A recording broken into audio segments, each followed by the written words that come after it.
Climate change and the increasing frequency of storms and flooding means the UK will need even more coastal defences. But defences like seawalls can often take the place of intertidal habitats and leave no space for nature. There is hope, however, in reversing the tide.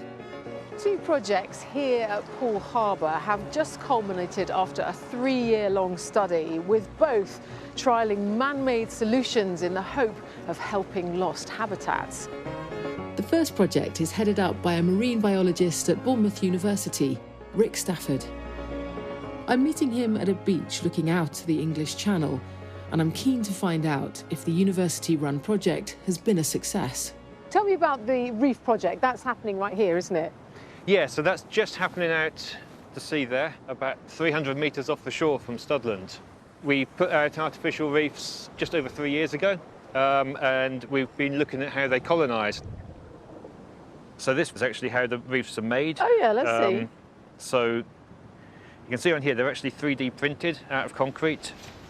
The reefs are made with specific eco-cement mixes and all have slightly different shapes. How many have you got out there? There's 9 in total. So we have some which look a little bit like this. So you can see there's all sorts of holes and tunnels and things in there. They look like a novelty pencil sharpener. Yeah, a little bit, yeah. Obviously, they are about 1 metre cubed in total, so they're much bigger than that. Designed to mimic a natural reef somehow? They are, and we know that things like crabs and lobsters do like tunnels and do like holes to go into, and some fish do as well. So it was really to see how well these different features would support wildlife. So on the rocks here, for example, if we know the right size of hole and tunnel to put in, we can put those in, and these areas can be better for biodiversity themselves. What has taken up residence on the artificial reef? All sorts of things. We've probably recorded more than about 100 species on there. You can see this is actually looking into one of the holes. So you can see this is a velvet swimming crab. We've got loads of these in the holes, actually. We've had wrasse nesting in some of the holes as well, and finding things like lots of juvenile pollock around there at the right time of year as well, and they're using the reefs for shelter. And one of the unexpected things, in fact, was after we've put these reef units down, we've also seen a lot of seagrass grow up around them. It's good for sequestering carbon, it's good for biodiversity, so it's become a really highly biodiverse environment in quite a short space of time. So if you've proven concept, how does this get rolled out elsewhere?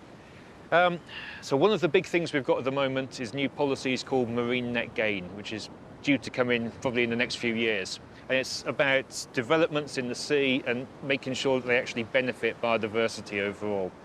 So things like offshore wind, you've got big concrete bases to those wind turbines, and rather than using just pieces of rock at the moment they use to stop the sand eroding, we could be using artificial reefs.